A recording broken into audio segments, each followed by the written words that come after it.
Hey guys, I'm Dustin. Let's get some dirt time. My last video I did I rambled on about wood grain, and I showed you a little hatchet or a crafter's axe or a carpenter's axe, carpenter's hatchet, crafter's hatchet, whatever you want to call it. I forget the technical name. I've heard it called I don't know how many things, but that's a hatchet I carry on me. I also carry a little straight old timer folding knife. You know, it's not a case, but it's pretty freaking close. And for like $15 on Amazon, I'll buy 3 or 4 of them. Won't even faze me. I'll put that knife through hell and back, and it's I just slap it with a strap once in a while, and it's back to normal. But when I'm out and I want to carry a big knife with me, because like in the area that I live in hills of Kentucky, mountains, Kentucky, whatever you want to call it. Sometimes I like having a big knife with me just in case I run out of bullets or something. I don't know. I just like having a big knife. Maybe I wasn't hugging enough. No, that's not true. Love you, Mom. My knife of choice is the Becker BK7. It's a 7-inch. I don't remember the width of it, but this thing is a brick, man. It is just a tank, and I love this thing. I've used it to do prying. I've used it to delimb stuff. I've used it for I've batoned it just to just practice the skills. I know a lot of people out there will say, "Oh, only an idiot will baton a knife." Well, you're going to be an idiot sitting out somewhere if you lost your gear bag and you have to process something large down to a smaller diameter if you're just sitting there trying to whittle on it. Also, when wood is wet, a lot of times, that fall when it's wet, if you can split it open, a lot of times the inner core and the heart of the wood will still be dry. So you can't do that without, you can probably sit there and whittle on it for like, I don't know how long it would take to get to dry wood whittling on it. But knowing how to do something and knowing how to do something properly and actually seeing how the blade follows a grain of wood, I think is worth, mistreating a knife a little bit. Do I do it every time I go out and do anything with? No, absolutely not. If I can use this, I'm going to use this. I'm not going to use this. This edge is precious to me. I want to keep this edge as sharp as I can keep it for as long as I can keep it. Once again, that's my theory. Now, a lot of people, well, not a lot of people, some people are going to look and say, well, where'd the coating go? I don't like the coating, and I'll tell you why. The one time I did baton with this, the coating, also doing any kind of whittling task or any small carving tasks or anything like that, will leave pumice off of the wood inside of that coating. If you can find one with the coating on it, you can feel the coating. The coating is abrasive, and I'm sure people are out there saying, "Well, that's gonna protect the blade." Yes, it will protect the blade. It'll keep moisture off the blade itself. But what it will do is it'll hold the moisture from the pumice and from the anything wet that is stuck in the abrasive coating. It's going to introduce that moisture into the sheath. And when you do that, it'll rust the edge. Is that a big deal? On a scale of like 1 to 10, it's probably a 2. But to me, I don't like having to redress my knives every time I go out in the woods. It irritates me. And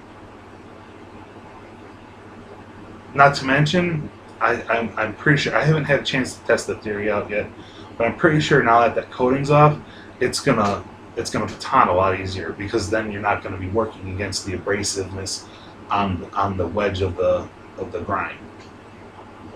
So that's my, once again, my 2 cents. I really like this knife. Like I said, I have a very large hand. I don't have anything to measure it with right now, but it's, you know, I wear a size 3X glove. 2X gloves, or no, 2X glove, I'm sorry. Like an extra large glove won't fit my hand. I can't even get it through the front. But I mean, as you can see, I can grip that knife, and it's extremely comfortable for me. You can hold it, choke up on it, and hold it, and the balance in it is very nice for doing chopping tasks. Like if you want to chop something in camp, or want to do some small carving tasks, this will do it. I keep that old timer pocket knife for doing small chores. Last time me and a buddy of mine went out, we were having some ramen noodle, and I thought, I use forks when I can make chopsticks. So I use this to make chopsticks. And then, anyways, let's get back to the knife at hand. It's been a really good knife. I like it. But as far as a big man is concerned, it fits. It's very comfortable in my hand. Normally, my hand feels really cramped and crowded. You know, I got fingers overlaying, or one finger, my pinky finger's off or something. But I can get a full good grip on this. So I've actually used this kind of as a reverse draw knife to take big shavings off of something, and it works really good for that. This is my large knife carry. I also have a Mora, Frost Mora, that I pack around with me. Because 2 is 1, 1 is none. Don't know where that saying comes from, but I keep hearing it all the time, especially Mr. Canterbury loves that saying to death. I guarantee you watch anything, but any fishing video of Dave Canterbury's, you'll hear 2 phrases. 2 is 1, 1 is none, and big hooks catch big fish, and small hooks catch all the fish. I guarantee it. Go watch this stuff. You'll hear it. I bet you. The sheath. Really dig the sheath. Okay, I know a lot of people don't like canvas sheaths for whatever reason. In the back, it's got the webbing for the molly gear.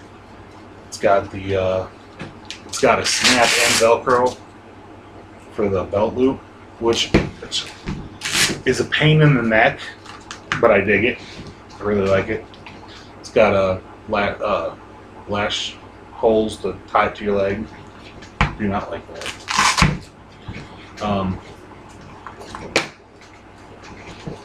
Once again, lighter, piercing rod,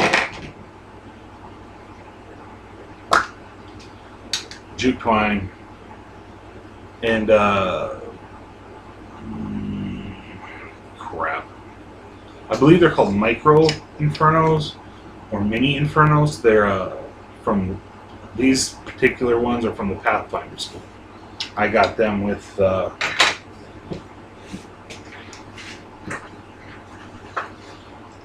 this kit with some other cool stuff. I don't know. I might look into that, into doing a video on that. But yeah. But like I said, I carry lots of options with me. Jute twine will make a bird's nest faster than anything I've seen, except the bird's nest. It's a Coghlan's piercing rod.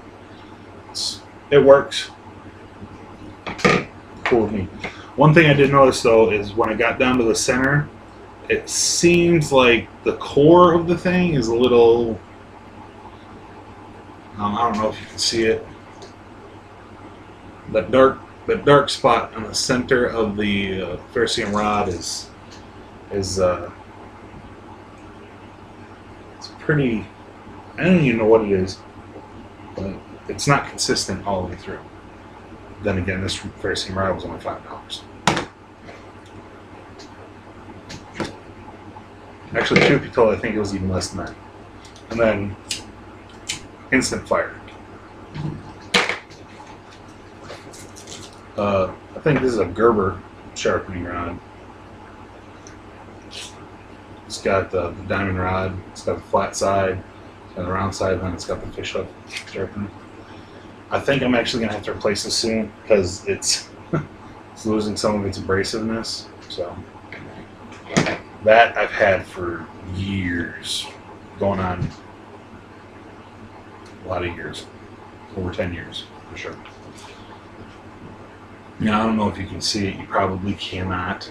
But there's actually another sheath right here, you know, where I guess K-Bar actually has a companion knife to this that slips down into this one. I don't know. I haven't found it. I know Smoky Mountain Knife Works in Kodiak, Tennessee has it. Great place. If you ever get a chance to go to the Smoky Mountain Knife Works Museum in a storefront, do it. It is worth going to Tennessee just to go there. You know, we're 3.5 hours away or something like that. I'll do that in a day trip in a heartbeat. That place is, I mean, it's got, if they make knives, they're at Smoky Mountain Knife Works. I mean, it is a brilliant place. Brilliant. Becker BK7, amazing knife. I love it to death. Did not like the coating on it. I liked the coating at first because I knew it was going to take care of the knife, but I didn't like the fact that it introduced moisture into the sheath, so that got ixnayed. But you know, as a matter of fact, come think of it, coming later this summer or in the fall, I'll be putting a patina on this using black walnut hulls, the green hulls of the black walnut tree. I've done it on a couple other knives. It's a really cool process. I mean, it's amazing that cutting something green will turn a blade like a dark blue, almost black color. It's very cool. I'll do a video. I'll try and remember to do a video on that. I've got a bad memory on that kind of stuff because I'm just like, ooh, black walnut hull. I'm gonna blue this real quick. So once again, I'm Dustin. This is Get Some Dirt Time. Thanks for watching, guys. I'll be back with a video right after this one. I'm getting a bunch of out rapid fire to try and boost some channel appeal. Maybe hopefully get some subscribers. Guys, subscribe, comment, critique, criticize, whatever. It's your First Amendment right. Use it. The next video I'll do is coming up real soon. My shelter. I don't call it an emergency shelter because, to be honest with you, with what I carry, I'm cool with it. I'll use it on a Tuesday, not just in an emergency.